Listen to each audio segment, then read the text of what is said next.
Hello YouTube, and welcome to this video essay on masculinity. For a long time now, it seems that the question of what defines a man has fascinated us. From Plato's famous featherless biped description, which was made fun of by Diogenes for its lack of depth, to the now endless debates around what makes a man and what makes a woman, it seems that answering this question is of vital importance. So today in this video, I'm going to be taking a shot at this very exercise. I'm going to try and answer the question, what makes a man? I'm going to give you my thoughts on the matter. And I'm going to be basing my response on the manga Grappler Baki. Why? Because I believe that manga, and especially the first arc, to be a blueprint to masculinity.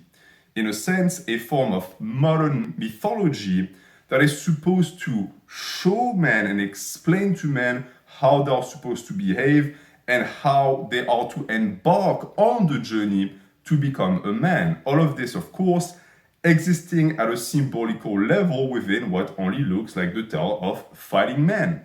Because if you've watched Baki, at first glance and at surface level, it really only looks like dudes fighting other dudes. But it's much, much more than that. Therefore, you should not be expecting a simple answer from this video. This is a philosophical take on the essence of masculinity. So the answer is not going to be a man is to have balls, right? That's a biological explanation. It's not interesting. I also won't be telling you that to be a man is to be strong, because that lacks nuance. What does it mean to be strong? Or to be a man is to have muscles. That also is un peu court, as we say in French. So this is going to be a truly in-depth look at what makes a man. And most of it, as you will see, will be spiritual. Of course, some of the attributes will be physical, duh. But I think that most of what you are going to be listening to today will go beyond what you are used to hearing when it comes to what makes a man. And the number one thing I want to stick to is I do not want to produce judgments of value like toxic or healthy. Because times and times again, I've seen that on the internet, when people discuss masculinity, they treat it as a black and white topic. And to me, when you do that, you miss the point, because this means that you're going to consider that a part of masculinity is bad, and so you're going to relegate it to the shadow realm, and you're going to just push it aside thinking this should not be discussed because this should not be a part of masculinity. So instead, we are going to look at masculine traits as a whole. We're going to discuss their origin, and we're going to also focus on their role within society, because good or bad, every single male attribute has a role. And we're going to do that again through the example of Grappler Baki characters, because this is why I picked this series in particular. They offer a full range of both positive and negative role models. Now, I've actually already made one video, two in fact, about masculinity in Grappler Baki, because there is truly so much to say. If you have missed it, it's in the description. This video is not going to be repeating what I already said, and it's going to be much more lengthy because the previous video was with music, it was snappy, it was to the point. This is not going to be like this at all. It's going to really be a slow talk, detailed and slow paced. I want to take my time. So this is the second edition of this new series I have about philosophy in manga and anime. The first one was about berserk and individuality. If you have missed it, it's in the description for you. But as for today, we are in for a long talk. So sit down, grab yourself a drink as per usual, and let us get started. Also, disclaimer, yes, this is based on Grappler Baki, but even if you have not read Grappler Baki, it really does not matter. And if you have not read it and want to read it and you're afraid of spoilers, it also doesn't matter. There's nothing to spoil in Grappler Baki. What matters is not really the narrative arc or what happens, it's the symbolism. And I know that it's tough to believe because many people read Grappler Baki as just a surface level fighting manga, but by doing that, they miss 99% of the story, because unlike Berserk, when you read Berserk, you know that it's more than just a guy with a big sword killing demons, unless you're really stupid. But there are certain stories, like Grappler Baki, where the surface is so explosive and fun that you can miss the depth. And today I want to discuss the depth. But again, since it's based on symbolism, it does not matter if you have not read the story. All you need to know is this. The entire show of Grappler Baki is one massive male power fantasy. You have heard me say male power fantasy a million times on this channel, but I never took the time to sit down and explain to you exactly what it means in philosophical terms. So here goes. A male power fantasy is defined as a story containing characters that the audience might want to resemble due to their perceived masculine attributes, such as strength, charisma, etc. So you see that based on this definition, many stories fall under the umbrella of male power fantasies. And if you look at the past, if you look at Greek mythology, all of Greek mythology is a male power fantasy. All of Nord mythology is a male power fantasy. In truth, if you even look at modern comics, male power fantasy once again, manga, male power fantasy, it's everywhere. Whenever a media is consumed by men, you can always find that in the media is going to be characters or themes or tropes that the men are going to be able to identify with because they want to become that. They want to resemble that. This has always existed, and it is actually very healthy because it's, again, a blueprint to masculinity. And this is why I'm sure that is something you have noticed nowadays with the literally me characters. There are characters in movies, in comics, in whatever, in fiction, that young men seem to be especially obsessed with, to the point that they're everywhere in memes. And at first glance, again, it can be quite jarring because a lot of these fictional characters are not good people, right? Patrick Bateman, the hero from Drive. You can name as many as you want. Joker. These are criminals, people who don't fit within society, who are violent, who are hateful towards women, towards minorities. Why do so many young men love that? Is it maybe because these people are deep down psychopaths? No, of course not. It's for what I just described. These are male power fantasies. But once again, we could question ourselves. If these people, these young men, identify with these bad tropes, these bad fictional characters, how can we then sit down and say that masculinity is a good thing? Why do these people, why do these fictional characters attract so much attention? Well, it's because, and it's a theme that is going to come back times and times again, it is because masculinity isn't black or white. There's not a good side and a bad side. These characters are, yes, bad, but they are still masculine in their characters, in the traits that they possess. And therefore, they attract the attention of young men. But we'll see that the literally me characters gain that almost cult-like status for a reason we're going to get back to, which is very interesting. But I want you guys to keep in mind that it's a mixed bag. All of masculinity matters, and in this video, I'm not going to ignore the bad characters because Grappler Baki is full of bad characters who also happen to be good characters because no one is truly good or bad. We are a mix of both. And this, by the way, was already made evident again by the old school male power fantasies like the story of Hercules, which is maybe the number one biggest male power fantasy of all times. Even me as a young lad, I remember my favorite cartoon was the story of Hercules. I was obsessed with it. I used to watch it all the time. And yet, Heracles was not a good person. You know, he was a hero of the people. He fought the gods. He accomplished all of these great deeds. He actually liberated the oppressed. Yes, but he also famously killed his music teacher Linos for the simple crime of finding his music mediocre. He took the harp, if I remember correctly, it was an harp, and he punched the harp through Linos' chest, killing him on the spot. Again, for no reason. He also killed his wife and kid. You could tell me that it was because he was being possessed. I don't disagree. But what matters here is this. Heroes of the past possessed both a dark side and a light side. They were both good and bad. And neither of these sides was, emphasized. Nothing was hidden. It wasn't what we have today. If you look at Disney characters, for example, and Disney princes, at least when I was growing up, it was on one side, the evil villain who has no redeeming qualities whatsoever. And then you have the good guy who is just nice. He's a nice guy and he couldn't hurt a fly. This growing up always bothered me because I couldn't identify with these guys. I couldn't identify with these heroes, but also I couldn't identify with the villains because they were, again, too extreme one way or the other. And Disney is not that bad, actually, when you think about it. Like, think about characters like Scar. Yeah, sure, he was scheming and he killed his own brother, but deep down you can perceive why. You can perceive that he was insecure because he was smaller than his brother, most likely also gay. He was gay coded a ton, so he was feeling, in a sense, as like an outcast. So he wanted to overthrow the king and completely change society. So in a sense, he wasn't only black, but I think that the more time passes and the more the trope that I just described is becoming true. Characters nowadays lack this ambivalence. They lack those two traits that every man should possess, which are the Apollonian traits and the Dionysian traits. Yes, Nietzschean philosophy makes its way into every single one of my philosophical videos.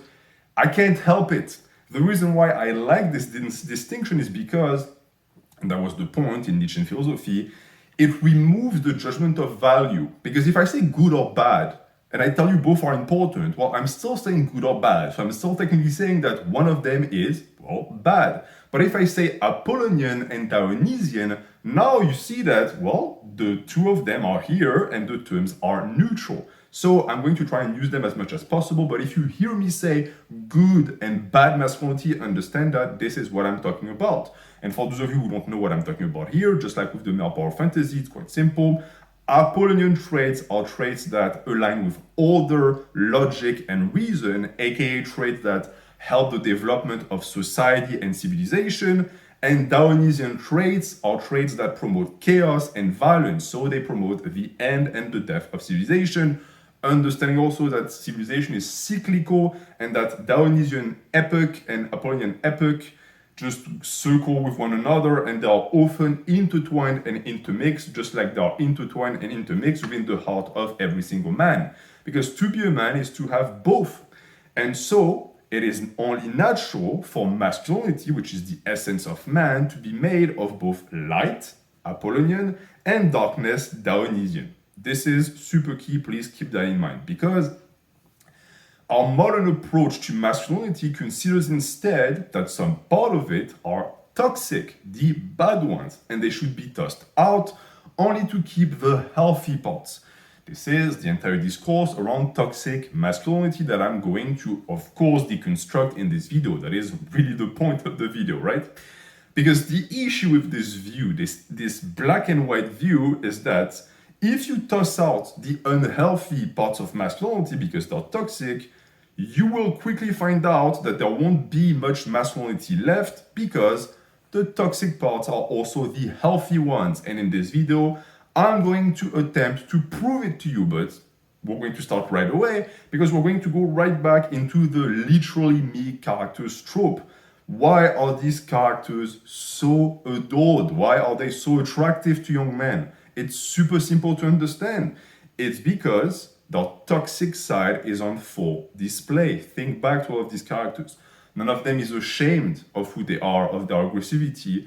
None of them is trying to hide it. And even, quote unquote, worst, in the movie, nothing stops them from being themselves. There is no one telling them, hey, you have to tone it down. Hey, you're being toxically masculine. They don't give a fuck. And for us modern men who have been restricted our entire lives, who have been told, hey, you can't do this as a man, you can't do that as a man, it's bad, it's toxic, it's evil, it's oppressive.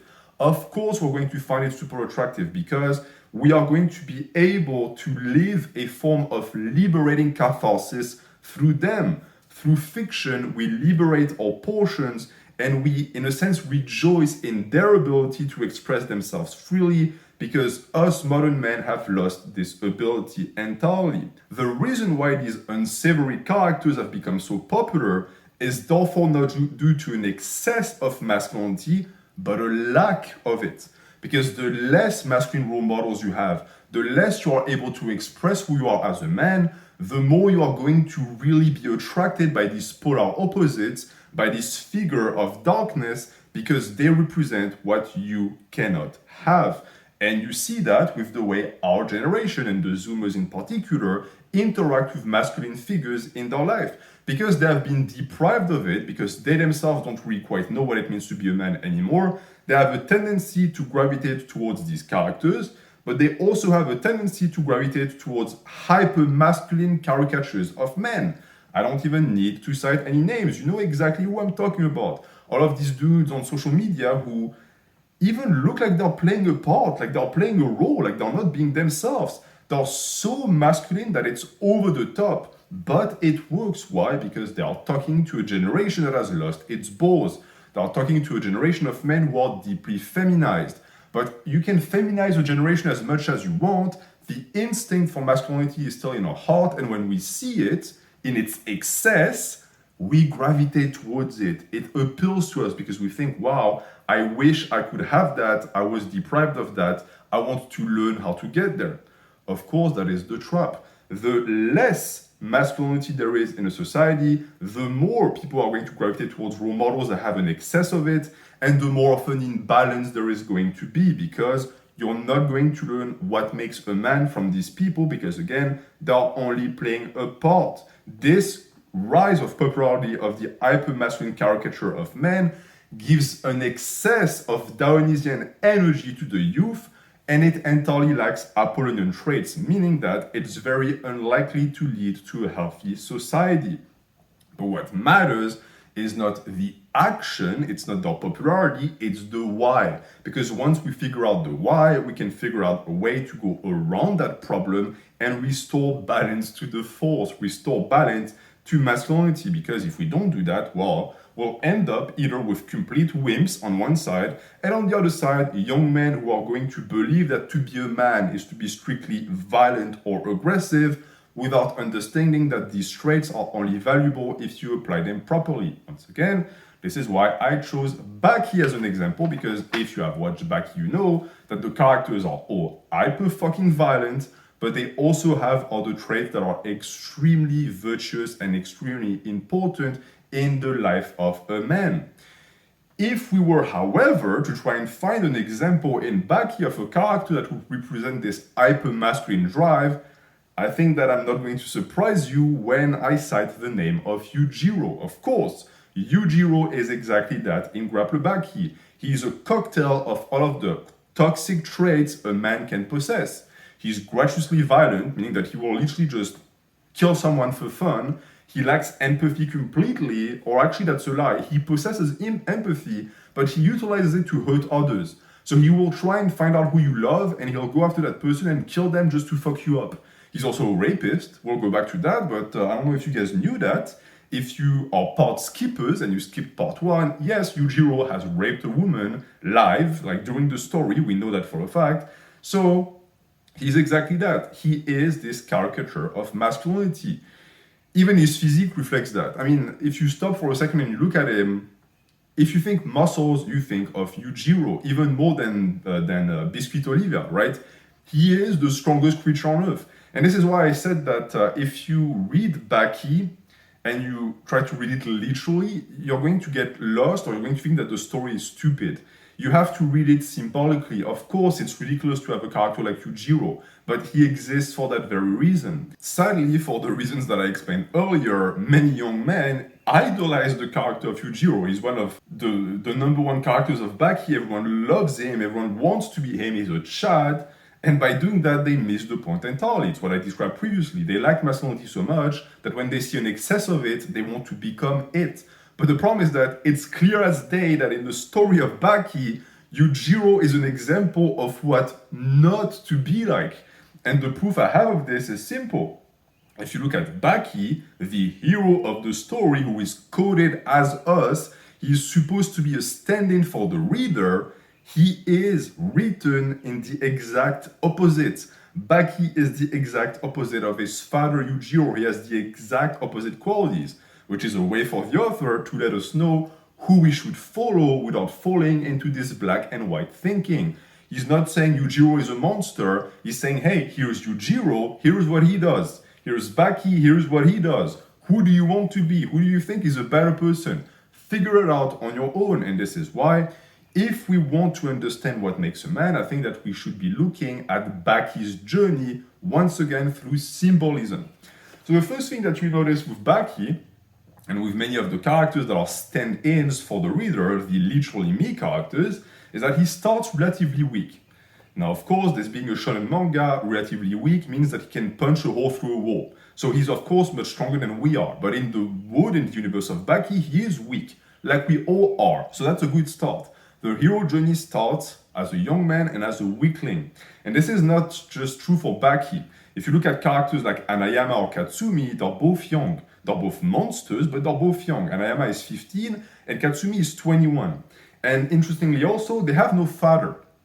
Another trope that you will find times and times again in Baki, meaning that it's a fatherless world. Baki has Yujiro, who is not really a dad. I mean, he's not in his life. Anayama, his dad is a mob boss. He's not really in his life. Katsumi was adopted by Doppo, so technically he has no dad. And the symbolism behind it is quite obvious to see. It's that they have to figure out by themselves. No one is there to tell them this is what a man is and this is not what a man is. They have to follow their own path. Because if Baki were to follow Yujiro's example, he would become a monster. He would not become a man. So he cannot rely on that. And I think that this is a good mirror of our society because we live in what I call a fatherless society. Many young men nowadays have no masculine role models, have no dads, or if they do have a dad in their life, the dad is a wimp and doesn't know himself what it is to be a man, so he certainly cannot teach it to you. It's tough to exist in this universe, and we'll see that the story times and times again goes back on that and points out the fact that this is not normal, which is why, of course, it's over the top. The less masculine society is, the more masculine the role models and the male power fantasies become to make up for the lack of masculinity. But in the story of Baki, the hero journey and the act of becoming a man, from boy to man, means competing against Yujiro. That's what Baki is attempting to do in the first arc. Everything he does is aligned with that goal. He wants to become stronger and he wants to beat his dad. Does that sound familiar?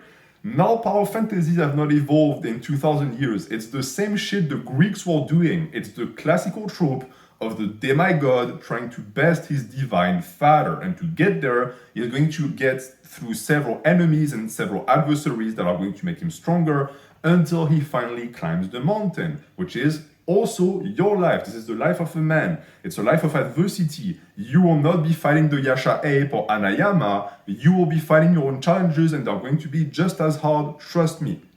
But that, what I just described, this struggle against the father, which is very interesting even in psychological terms, we'll get back to that, is only really on the surface level. Because if you have read Baki and you paid attention to the psychology of the characters, you know that deep down, Baki doesn't want to get stronger to beat his dad. He wants to get stronger to win the love of his mother. The beating Yujiro part is the proxy that will win him the love of his mother. And this tells us a very important thing. In the world of Baki, just like in our world, masculinity is not just for itself. It's not a selfish trait. Men don't accumulate strength or want to get better or bigger just for ourselves or for our ego. It's something that I hear a lot.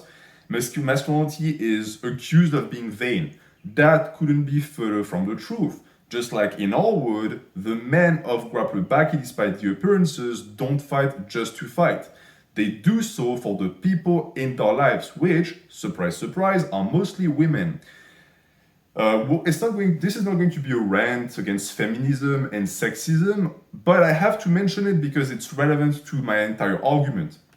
You will often hear people say that the story of Baki is sexist because there's not enough women in it.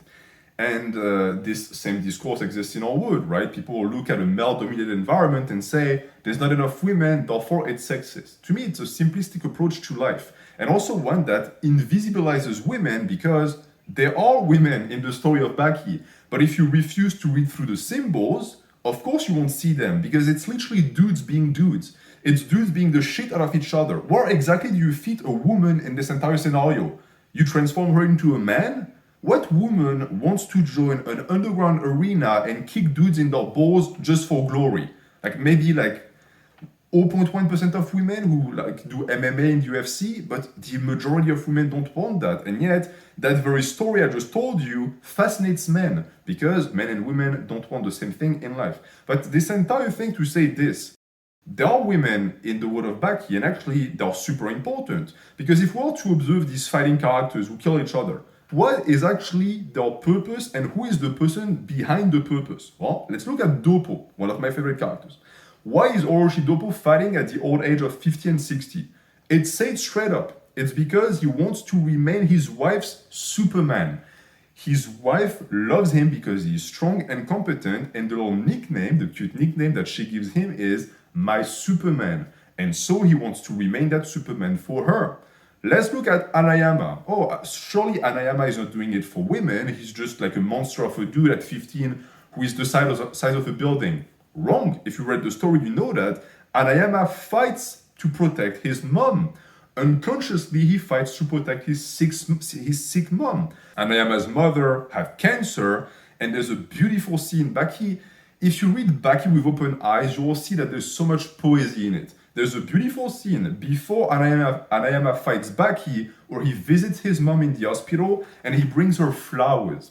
And because she's too weak to enjoy the flowers, what he does is he takes them, he crunches them in his hands, and he puts his hands around his mom's face, which is a beautiful gesture of love, so that she can be enveloped by the perfume of the flowers. And actually, she dies a few days after that, so it's her last memory of her son.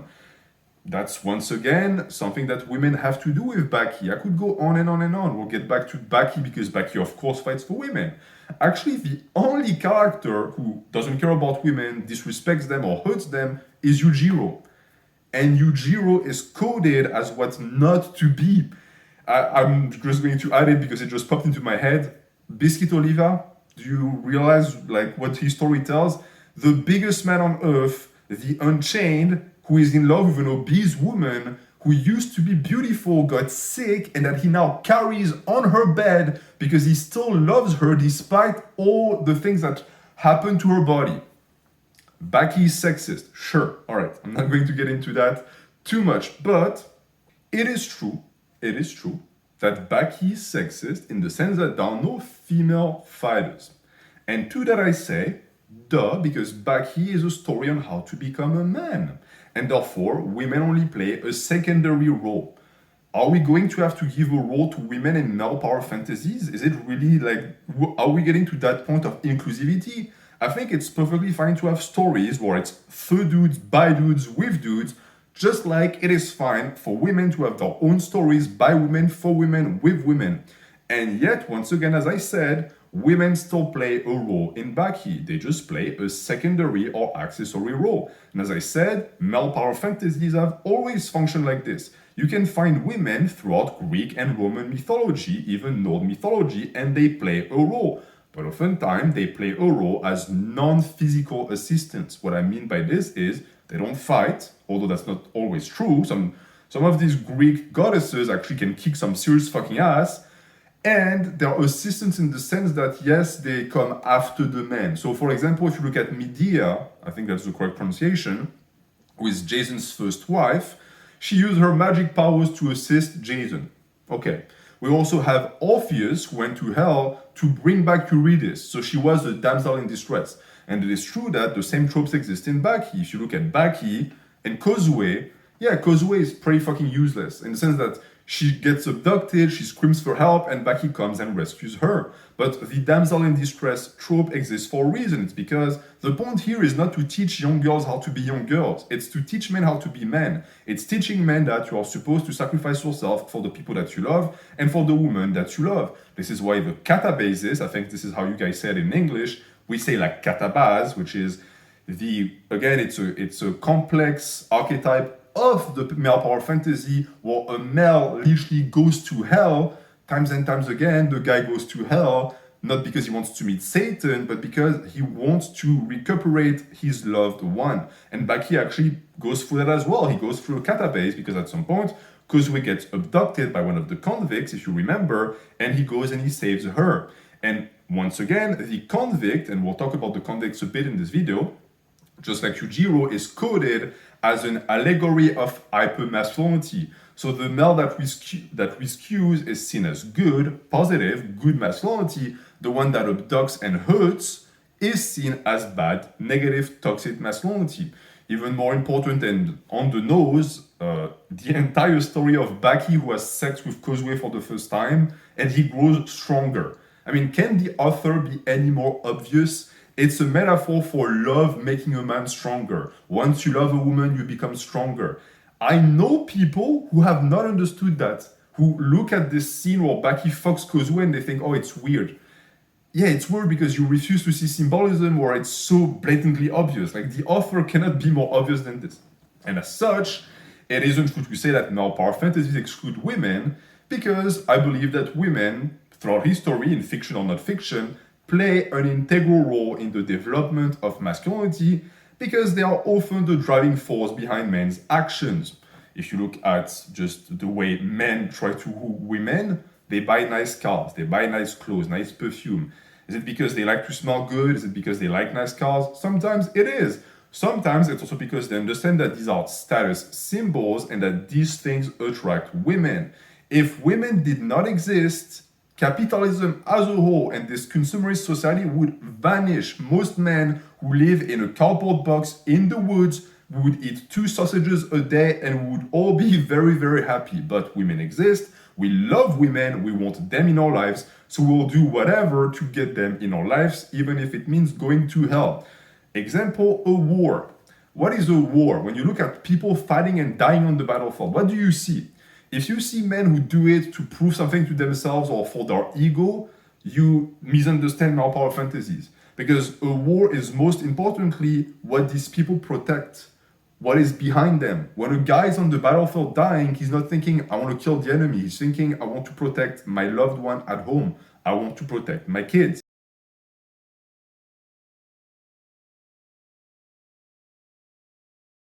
Which also points out to something obvious that I often never hear said. Women also directly benefit from masculinity, toxic or non-toxic, because women profit and benefit from having strong men in their lives. Because strong men make strong protectors, and strong protectors make the life of women safe and easy, just like psychopaths, toxically masculine males, when they go unchecked, make the life of women miserable and unsafe. And this is an absolute truth that I'm not going to contradict. Yeah, masculinity is needed because of masculinity. It's because of other men that women need protection. It's not women who kill women. And this is why it is so dangerous to exclude the dark and toxic part of masculinity from the entire equation. It's because the two are needed. Masculinity is both a shield and a sword. This is its balance. If you reduce the sword thinking, oh, it's going to produce less hurt, guess again, because you also reduced the shield. And once again, this is made evident by the figure of Yujiro. If you look at the way the author writes Yujiro, he goes out of his way to make him as evil as possible to the point that it almost becomes comical, going as far, as I said earlier, as to have him humiliate and rape a woman. It's a passage of Baki that many people skipped because it's at the end of the first arc. But at some point, Yujiro is on the battlefield, and he's on the battlefield for a reason. It's symbolical also. It's the notion of a woman soldier who is plunged in a dangerous environment, and he meets that woman. Her name is, I think I'm going to say it later, I forgot her name, but it's Jack's mom, and he eventually rapes her. And of course, the story never presents this as good. It clearly presents it as a bad thing, but it also doesn't go out of its way to not show you that because, well, evil, toxic things, dangerous things, hurtful things are also part of masculinity. And this is exactly what Yujiro is. He represents a form of primordial chaos that just occurs, kills people, hurts people, and rape, and that can only be replaced by the same energy that he uses to commit these atrocious acts. Strength. That is the message of Grappler Baki. Without strength, there is no masculinity, and without masculinity, there is no protection. The only way to contain toxic masculinity is with more masculinity. And since masculinity is an energy that will never disappear as long as men are around, because it is our essence, we're born with it, then that strength will forever be needed, but you cannot have that strength without having masculinity as a whole. You cannot pick and choose what is good or bad, unless you somehow propose a solution to eradicate all men. And I'm not kidding when I tell you that. I think that, philosophically speaking, it's receivable. Right? If a woman told me, okay, I want to end all suffering, if she then followed up by saying, I want to kill all men, I would be like, okay, makes sense, right? You're making sense. You're not being reasonable, but you're making sense because it's literally the only way. You want to end hurt, you want to end toxic masculinity, kill every single male. Unless or until you are willing to do this, What I stated earlier will forever be true. The resurgence of the masculine will always occur, and with it, it's a lot of pain and suffering. So we need that same energy to combat that energy. Yujiro, throughout the story, does that shit. I mean, again, he's chaos. He's the dragon of chaos. If you look at his character traits, what is he? He's invincible, so he can never be destroyed. He reoccurs constantly, so he's constantly reappearing in the lives of the characters out of seemingly nowhere. And the only way to really get rid of him is to satiate him, to oppose him with strength, or to put him to sleep. There's a scene in the story that makes no sense at first glance where the strongest creature on earth gets shot with a syringe and he falls asleep like a lion. And people are like, well, he can kill people with a slap. Why can he be put to sleep with a small anesthetic? It's because it's symbolism. What happens in the scene is that he gets pulled to sleep, then he gets put in a chamber made of steel, of concrete and steel, and he punches his way out of the cell. What does it signify? It signifies the endless resurgence of the masculine, the endless resurgence of chaos. It's not a plot hole. It's supposed to make you understand what he represents. Likewise, he literally stops an earthquake with a punch. Because he's not human. He's not a divinity either. He is just this chaos. He's a natural occurrence that possesses impossible strength to the point that he's able to do things that completely contradict what a normal human should be able to do. Because this is mythology we're talking about. If you read mythology or even a biblical story, literally, well, you're not going to understand anything because it makes no sense. If you look at Zeus, literally, okay, here is a guy who can throw thunder and he turns into a bull to rape a woman. What? What exactly is the story trying to tell me here? Well, the story is trying to tell you something just like with Yujiro. It's trying to tell it through symbolism. And just like with Zeus and Kronos and Hercules, which are gods giving birth to demigods, etc., technically a titan giving birth to a god and to a demigod, the same reoccurrence occurs in Baki. Yujiro gives birth to Baki and to Jack. And what do these sons do immediately? Well, they oppose him, just like Hercules opposed Zeus and Zeus opposed Kronos.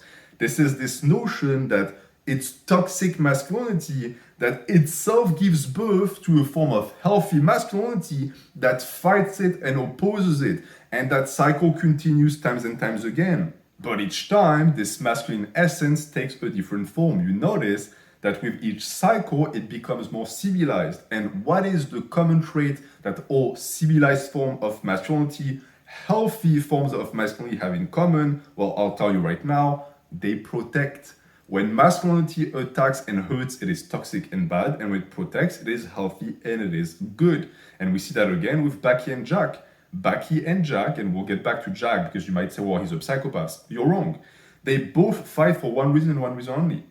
In the first arc, they both fight to avenge their mothers. They target Yujiro because they want to put an end to his exactions. They want to put an end to the damage. Therefore, and to move away from this black and white view of masculinity, I propose that we rename toxic masculinity for what it should be named, which is original masculinity, which is what I define as the reoccurring form that masculinity takes in its quote-unquote natural state, meaning the undiscriminated aggression against all things with the single goal of domination. That is what masculinity is in its essence, in its purest form. Understand one thing, just because something is natural or pure does not make it good. It just makes it original. It means that this is what it is at the start. You can disagree with me, understand that if you do disagree with me, you are pretty much arguing that masculinity in its base form is perfect and pure and does not need to be refined. And this is where you lose me, because even though I perfectly agree that this notion of toxic masculinity is poorly nuanced, I still believe that it is true that there are forms of masculinity that, because they are unrefined, can be dangerous and should therefore be refined by the cultural. It's not enough to just rely on the biological. We have evolved past that, but the biological will always be there, and so to ignore it would be a grave mistake. What I promote, therefore, and what I argue is healthy masculinity, is the form of masculinity that is refined by morality, which of course is subjective, and that is then put at the service of the weak against this toxic and original masculinity, while only really remaining an alternative version of it, as to protect is also to be aggressive, and that is key. Because if you think about it for 1 second, it really is a question of perspective. You could look at someone who protects your people and think, oh, what a brave warrior, he is so healthily masculine. And then someone else who is being killed by the guy will say, well, you killed my husband, you're toxically masculine. This, and it's not going to be long. Maybe I'll make a full video. Let me know if you want a full video, but look at Lord of the Rings. I am tired of the videos about Aragorn being a good example of masculinity. He's not toxically masculine. Really? Go ask the orcs and the goblins if he's not toxically masculine. I think they would disagree with you.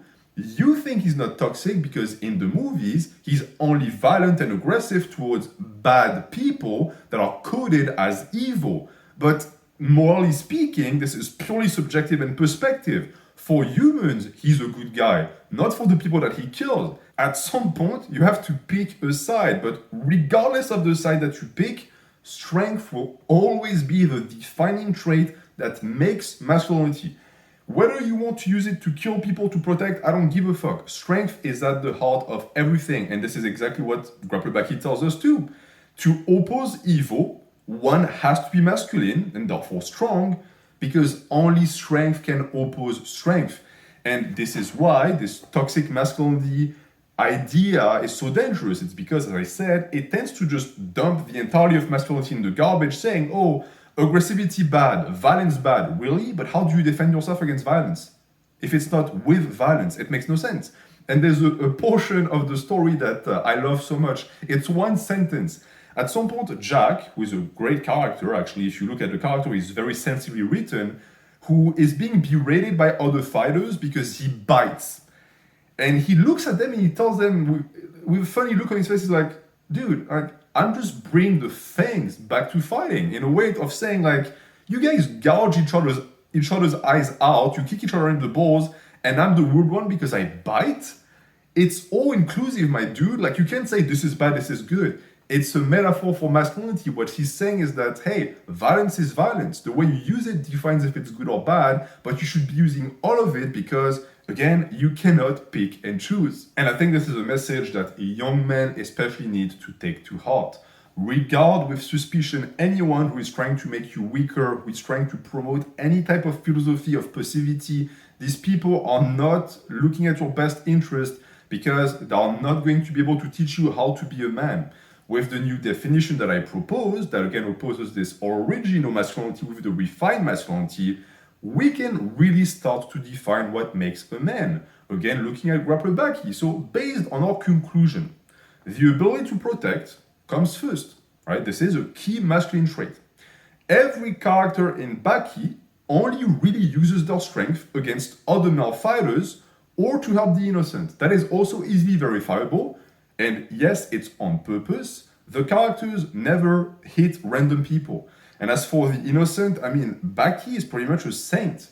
He puts his life in danger times and times again to help the innocent. The only people who don't do that again are coded as villains, aka the convicts. The second big arc of Baki with the deadly inmates, the deadliest inmates. If you look at their characteristics, what do?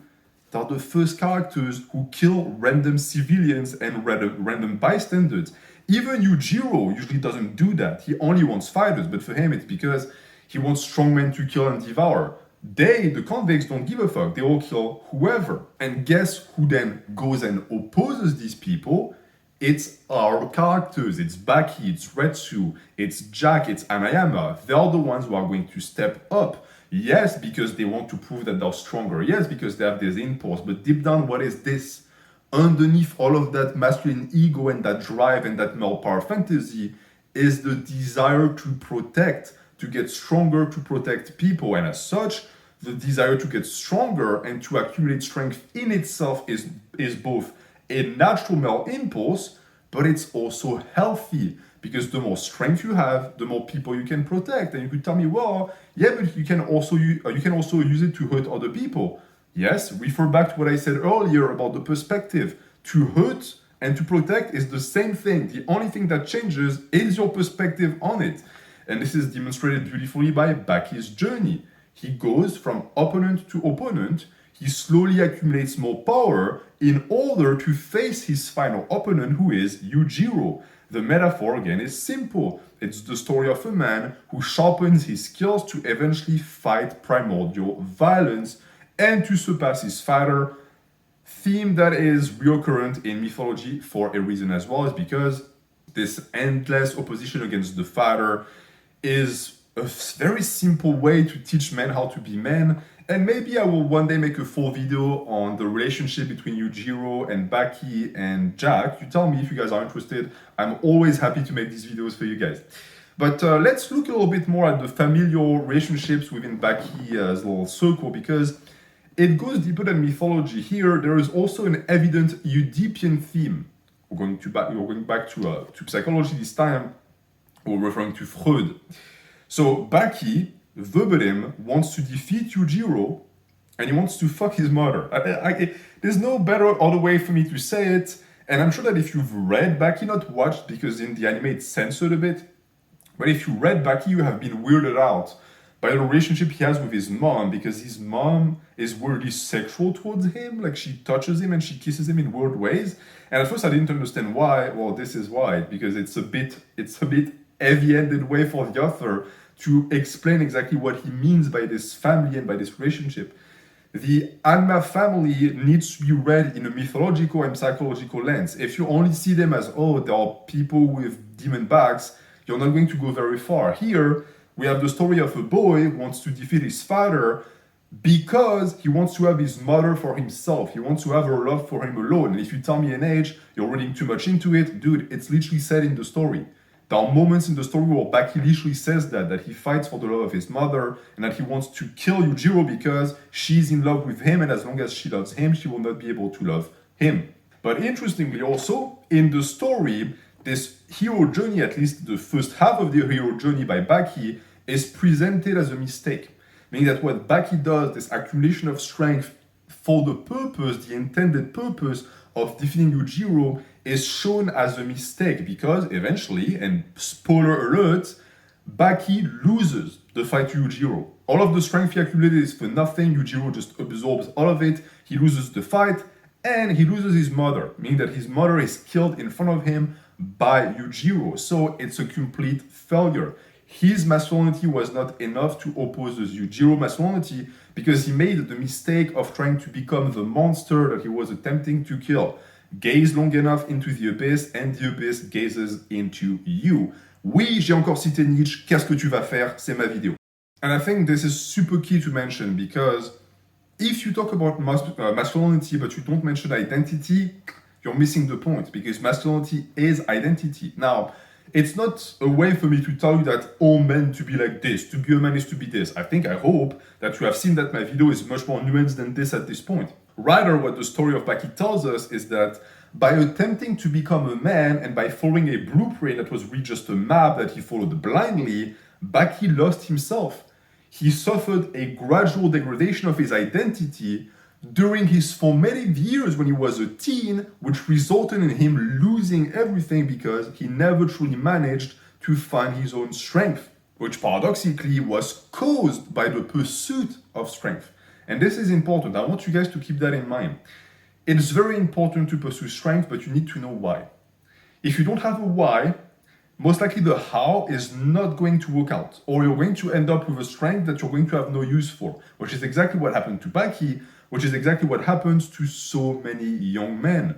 In their quest to become a man, they end up emulating other people that they don't even really want to resemble, all of these hyper-masculine caricatures I was talking about, because it's really the only role models they have. And because, well, the loudest dog attracts the most attention, these are the people that attract the most attention and that get the most young men to listen to them. But following them just leads to you losing yourself because you're following a character. You're following someone who's not real. Just like Baki was following someone who wasn't real, because Yujiro is not a human, he's not a man, he's a monster, he's the energy of chaos, you cannot be him. And this is the danger of all of these literally me characters. You're attracted to them like a moth to a flame because they represent everything that you can't be. But by attempting to be them, or by even desiring to be them, you're going to end up idolizing Dionysian traits that ultimately will not turn you into a man. They will either turn you into a wimp, because let's be clear, you'll never actually become like them. And that's a good thing, because if you did become like them, you would become a monster and you would have no real utility to anyone, because your masculinity at this point, yes, would be entirely toxic, meaning it would be entirely primal. If you look at all of these characters, the Patrick Batemans, the Drives, they're uncivilized, they're savages, it's the point. At some point or the other, they got excluded by society, or they excluded themselves, they got desocialized, and it is because they became desocialized that they became threats to society as a whole. Please tell me that's not what you want to be. Please tell me that you actually want to become an asset to society. But to become an asset to society, you are going to have to question these masculine traits that you're attempting to adopt. I understand at this point that the entire notion of deconstruction has poor press, because most people who deconstruct have absolutely no fucking idea of what they're doing. They just break apart because, well, they are bored or they don't like a concept. Most people who break down masculinity do it because they want to destroy it. They never actually intended to build it back up afterwards. Ever. This is not what I'm doing here. I'm deconstructing because I'm attempting to build back better. And in Baki, we see that this is what Baki does. He fucks up, he shatters. He shatters. When his mom dies, there's that scene when he carries her on her back, on his back, and he's a husk of himself. But after this like depressive state, he rebuilds himself. He goes on a journey by himself and he finds himself. And this is what I call the glow up of Bakianma. This is when he finally pursues masculinity properly, because masculinity is not a mold to produce clones. I understand and I see with my own two eyes that there are many people nowadays who are doing exactly that. They want to mold you into what they believe a man should be, because there's profit for it in them, because they're basically trying to turn you into a version of themselves, and in that they can sell you many products and many seminars to teach you how to be them. Anyone who is out there teaching you how to be a man is a scam artist. You cannot sell masculinity.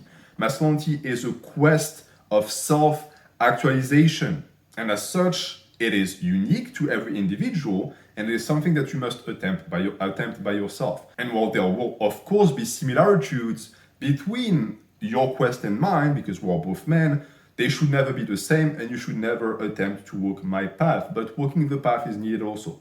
I know that what I say can be scary, and that's why many men stay in a state of infancy. They remain boys because it's scary to be a man, right? You could fuck up just like Baki. But the problem is that if you don't do that, you will remain a boy forever. But I want to reassure you on one thing. When you become a man, the boy in you will not die. It will simply become the man you were always meant to be. I'm now about to be 30, lots of milestones in my life. I can call myself a man with pride, but I'm still also a boy. That boy is still inside. And I think that retaining that part of you without clinging into it is also a good idea, because if you become one of these adults that is too serious, you're not going to have a happy life, and on top of that, you're not going to be a good role model. The thing that always strikes me with the story of Baki is that if you look at his demeanor, he's a good guy, he's a kind kid, but the more he gets closer to Yujiro, the more stern he becomes, the colder he becomes, the more violent. Remember his demeanor and the way he interacts with the soldiers. When he acts with Gaia, when he fights the soldiers, he's like a psychopath. But that's not him. Again, that's him losing himself. That's him mimicking what he believes masculinity to be like. And many young men do that too. They have no fucking clue of what being a man actually indicates, or what it contains, what it means to make a man. So they copy things, and usually they again copy these hyper-masculine caricatures, but that's not real. That's just a mask, and that mask is going to break down. And when that mask breaks down, what is underneath? Well, for Baki, it's a smile. He smiles all the time. After his glow up, when he comes back from his trip to the USA, he smiles all the time. He becomes exuberant. He has reclaimed this part of him. He has reclaimed this innocence and this boy. And it is in that he becomes a man. And to him, that meant embracing his inner kindness. Because unlike Yujiro, who is mostly unfeeling and cold, he's a monster, Baki is coded as someone having very high empathy and who deeply cares for others. And this is why I love Baki. You know, because the characters and the masculine characters in them, yes, they're strong, yes, they punch, yes, they bleed, yes, they have crazy tendencies to take risks, but they also cry, they feel for others, they have emotions, because to be a man is to feel that range of emotion, right? We have a tendency to think that to be a man is to be angry and to be stoic. That's not true. Pain, suffering, grieving, joy, exuberance, all of this is also part of being a man, because being a man and masculinity encompasses every single color of the rainbow and every single emotion that a man can feel. And again, the story of Baki is not too over the top with that. It's not in your face. They're not trying to promote Baki as a good boy and you should be like him. They just show some small examples of this kindness. Like, for example, with the Yasha ape. Baki beats the shit out of the Yasha ape, but afterwards they become friends. They become dear friends. The boxing coach, that will speak to absolutely no one, but it's one of my favorite scenes of Baki, where there's a thug at school that is a boxer and he mistreats his coach. And when Baki beats the shit out of the guy, afterwards he consoles the coach. It should not have been included in the story, right? If it was a typical fighting manga, it should not matter, but it does. Because it shows that there is the fist of strength, and then there is the hand that caresses, that consoles. That is exactly what Baki does. That is exactly what Baki is. And by demonstrating this side of masculinity that some people deem healthy, as I said, it's not healthy or bad, it just is. The story also tells you that you have a choice. You don't have to walk that path. Being a man is not this. Being a man is ultimately becoming who you are, but always by relying on your strength. You need to develop that strength, but that strength will also be a part of this ambivalence, because strength can also be transformed into kindness. Actually, the strongest people are the kindest people, because they have a lot of strength in their heart, and therefore they can share it with others. And this is why a character like Jack is so vital to the story, because on the surface, he looks like a roided monster. But if you actually look at his story, it's something entirely different. Jack, just like every Grappler Baki character, is, in a sense, a facet of masculinity. And what facet does he represent? Well, to me, Jack is the fear of weakness. He is a man whose mother got raped, who lived by himself, isolated, and who was always afraid to die alone, to not be able to protect himself and his mom. And because he was born with a frail body, it looked like this was going to be his fate. But he refused to accept his fate. He would fight. He would train until he would bleed, until he would die. And he went so far into this pursuit of strength that he eventually was willing to sacrifice his own life by taking steroids. I see people who look at the story of Jack and say, oh, it means steroids are cool. No, dumbass. Jack is suicidal. He's so traumatized by his own weakness that he is willing to kill himself with drugs. Even Yujiro says it. Yujiro, of all people, looks at Jack and says, oh, so you're willing to relinquish your life entirely just to fight me, really? Which is an interesting lesson too, because look at the amount of men who take steroids because they believe that it's going to turn them into men. Deep down, they are deluding themselves. They are doing that out of a fear of weakness. The story tells us that. The story is a lesson. We can also cite Katsumi, who at first glance is this 6'6", like 275-pound monster of a man who is impossibly talented, but who also struggles because he's trying to remain worthy of the name Orochi, of the father who adopted him. And despite his immense talent, it's tough, life is not easy even for people with talent, and he has to surpass himself times and times again until he realizes that he's not living for himself. He is living as an Orochi, but he's not truly Katsumi, and that only comes in the later arcs where he realizes that he has to quit his father's school and he has to walk his own path. That is its own story in and of itself. Motobe Izu. You're going to tell me Motobe, the guy who smokes? He's fucking useless. He tells no story. Wrong. Motobe represents the fear of aging. He faces Yujiro because Yujiro is his white whale. If he can defeat Yujiro, he can prove to himself that just because he's getting older does not mean that he's losing his stride, that he's going to lose everything. A fear I and many people can relate to, because to age is also to lose your agency as a man because you lose your strength. And this is 5%. 5% of the stories that Grappler Baki has to tell. So if you haven't read the story yet or watched the story, what the fuck are you waiting for? Go watch it. It's so rich in symbolism, it's beautiful. Because Grappler Baki is ultimately an attempt at rewriting ancient myths in a modern setting in order to provide men with a blueprint for masculinity, with every character representing a facet of it. And again, if you think that I'm over-analyzing and pulling that out of my ass, the author himself said that the entire story of Grappler Baki was an attempt at recreating a modern mythology for modern men because he perceived modern Japanese men to be lacking in masculinity. The author, by the way, who is a martial artist and an avid lifter. Is there any surprise to it? Who else but a strong man could write a story like Grappler Baki? Same for Dragon Ball Z. Goku was coded, and I quote, as the Asian Superman. Why? Because Toriyama wanted to provide a masculine role model for Japanese men, which ended up being a role model for everyone. Everyone loves Goku. And fuck Dragon Ball Super for turning him into a fucking idiot, because he was a great example of masculinity. And maybe one day I'll make a full video on Goku or a video on Vegeta, because they also represent this attempt at recreating mythology for us. All of this is for us. And just like that, I've answered the why.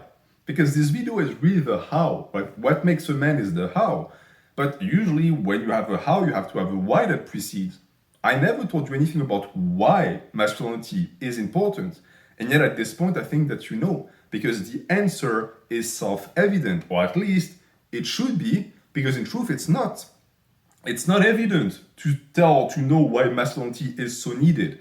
And this is why we need mythology, is because these things don't come naturally to us anymore. I would argue that this was always the case, but at least in the past, there was ample examples of masculinity to follow. Now, the environment is devoid. And this is why people like me, people like you, have to rely on things like modern media. It's because, well, yes, these stories of old, these power fantasies of old, are there, they exist, but they're tough to approach, they're tough to access. And don't get me wrong, biology, your masculine biology as a male, will naturally incline you towards some of the traits that I outlined earlier.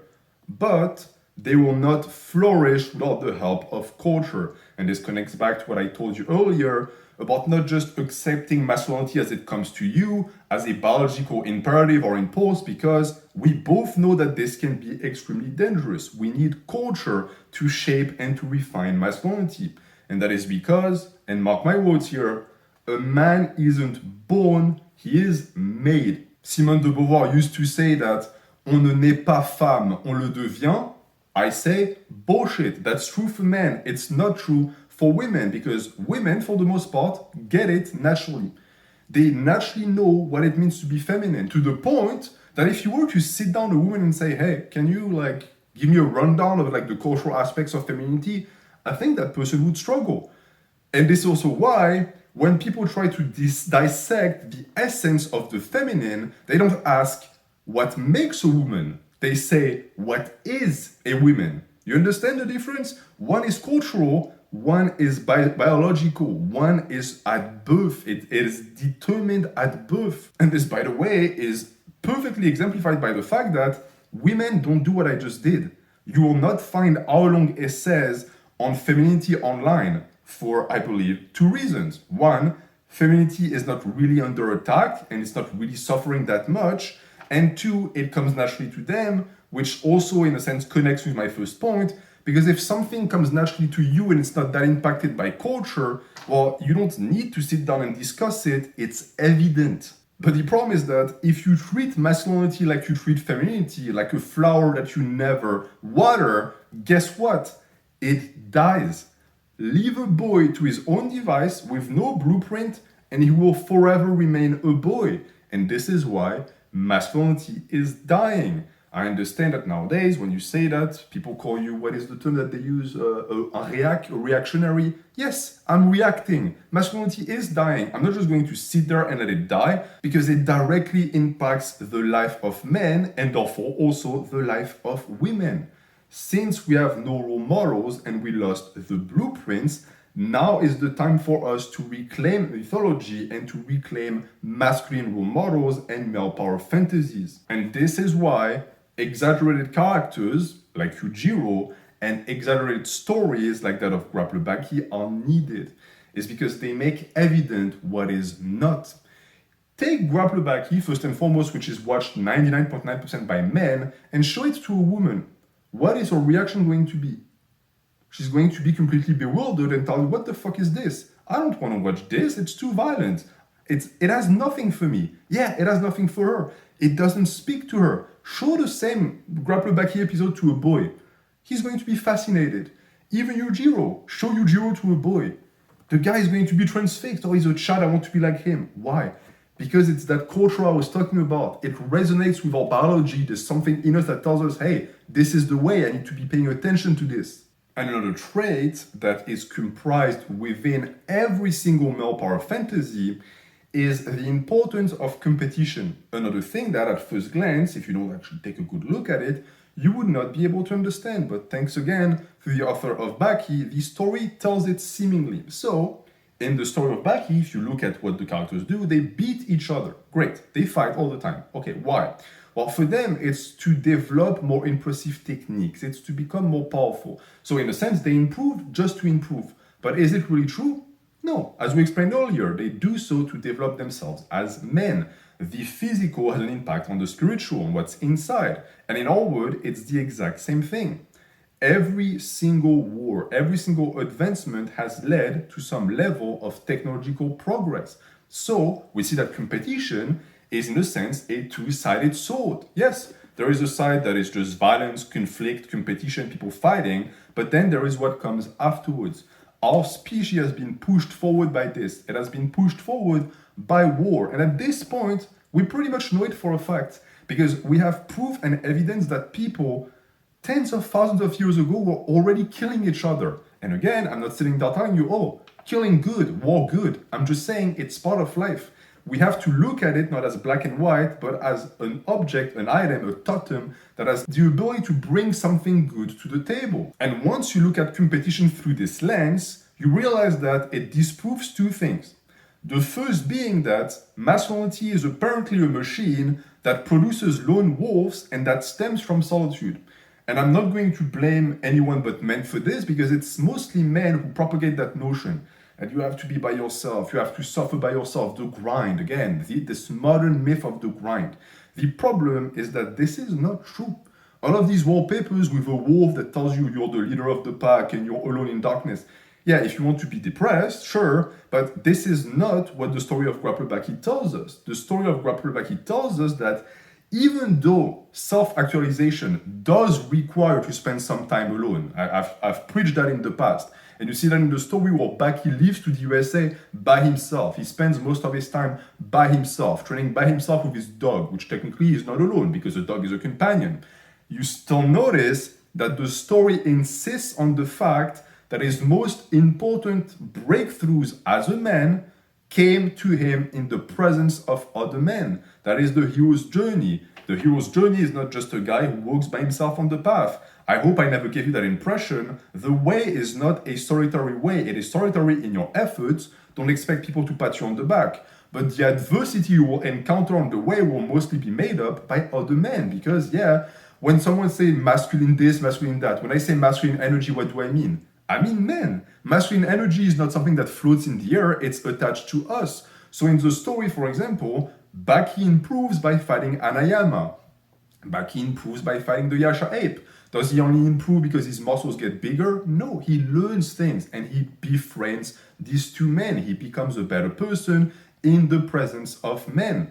If anything, actually, Baki is depressed when he's alone. The first part of the story when he lives by himself and he just goes on journeys by himself, he's not living his best life at all. And so, and this is important to say, the story of Grappler Baki is not trying to romanticize suffering by presenting the hero's journey as a path of pain or something you face alone. Instead, it denounces that stereotype, the idea that competition is me against you. No, it's me and you. We're both going to get better out of this. And it's something that needs to be said because this modern world we live in, we have to figure out everything by ourselves. We have to figure out the blueprints by ourselves and we have no role models is wrong. It was never supposed to be this way.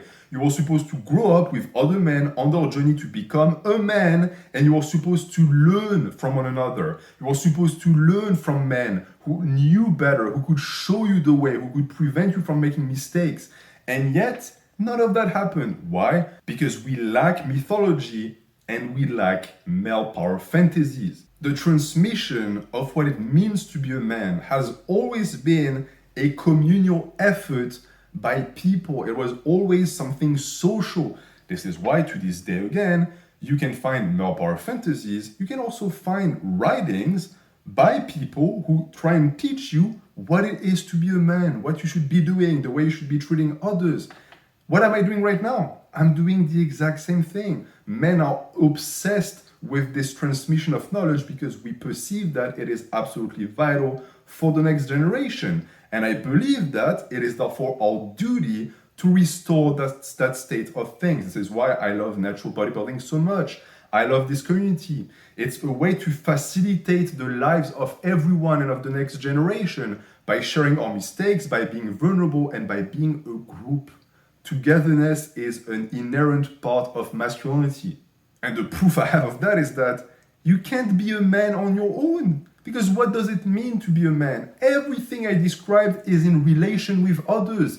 You're going to be strong to protect, okay, but you're by yourself. What are you going to protect? It makes no sense. You're going to develop a strong sense of duty, okay, duty to whom? If you live alone, you see what I'm saying here?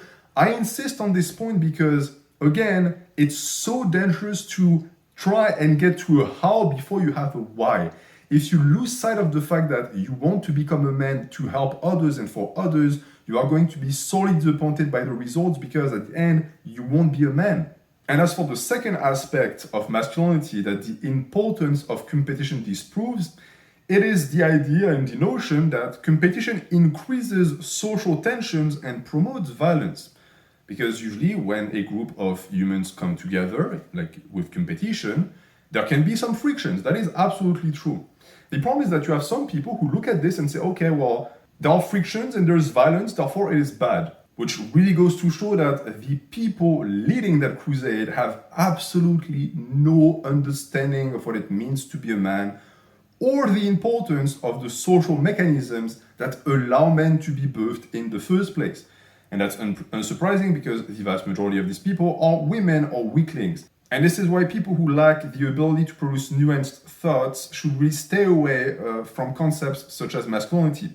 Because even though, yes, competition, which stems from masculinity, can cause dissent and conflicts, it also solves them. It's what I explained earlier with violence solving violence. And competition in the form of sports is a microcosmic representation of that reality. It's two groups of men who face each other to decide who the best is. And this absolutely creates suffering, but it also creates progress.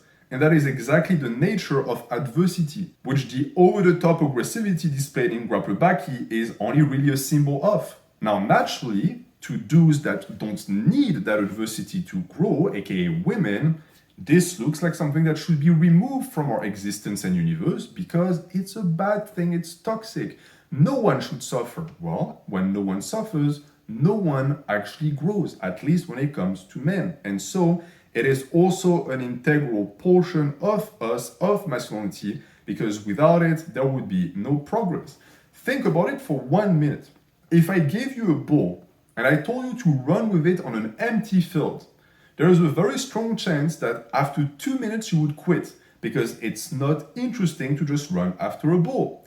But if I put you on that same field with that same ball with 9 other men who also fights for the ball, and I put 2 goals on each side of the field, you'll be running forever because now you have competition, now you have adversity, now you have a goal. This, in a nutshell, explains why the social dimension of masculinity, even its toxic and violent parts, such as competition, are vital for its survival. Noting also that it's vital for the survival of men and women. That's also my entire point here. I don't think women should be weighing in on masculinity because they have absolutely no idea of what they're talking about.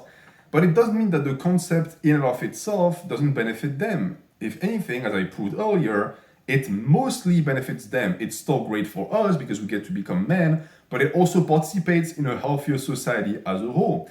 And I actually have an interesting example of that. An example that I did not pick. It's one that I see thrown about a lot when people claim that masculinity is useless and men are useless. It's the example of a pride of lions. Now, let me make clear that, again, I'm not the one who has decided to base my entire theory on masculinity and femininity off of this example. It's just that because it's used all the time, I'm just going to rebound on it. I also agree that looking at animals to try and produce a mirror for our society and explain why certain things are good or bad is not necessarily a good idea. Because the example is so easy to turn on its head, I cannot resist the temptation. So, what people say is that male lions are useless because they do nothing all day and they sleep and they freeload off the females. The issue is that this is a surface level reading of social dynamics because you only really look at things that occur and you ignore things that don't occur. It's the equivalent of saying that rain is useless because it didn't rain today and the earth hasn't exploded. It's the exact same problem in this argument because if you know anything about lions and our social dynamics, you know that the male, the head of the pride, has the most important role.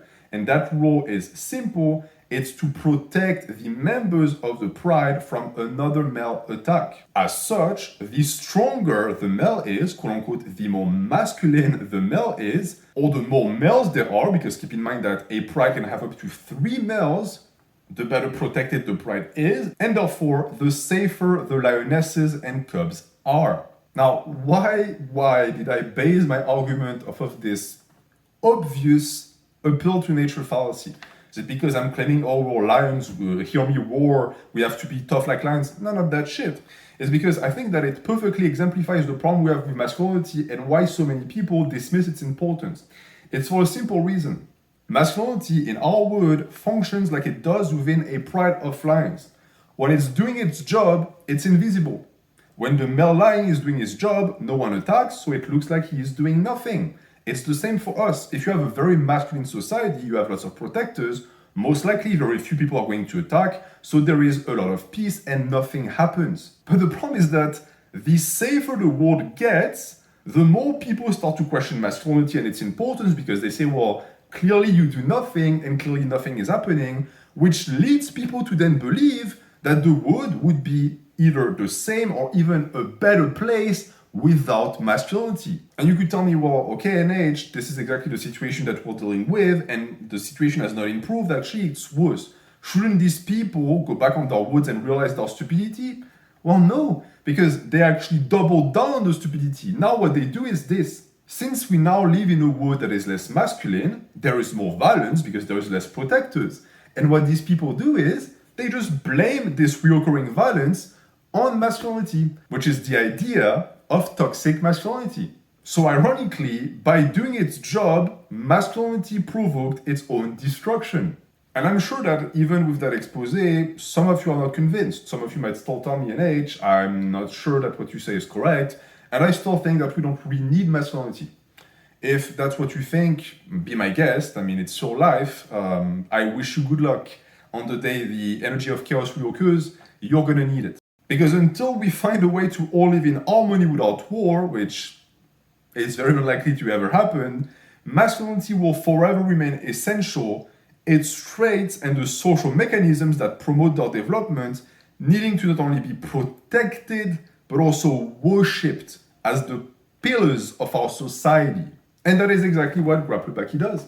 Because even if you pay no attention to symbols, even if I blew your mind with this video, which I hope isn't the case, Just by watching Grappler Baki, you are going to receive all of these lessons. This is the power of mythology. This is the power of male power fantasies. You don't have to sit on your ass for an hour listening to a French guy talking. You can just consume the media and it acts on you.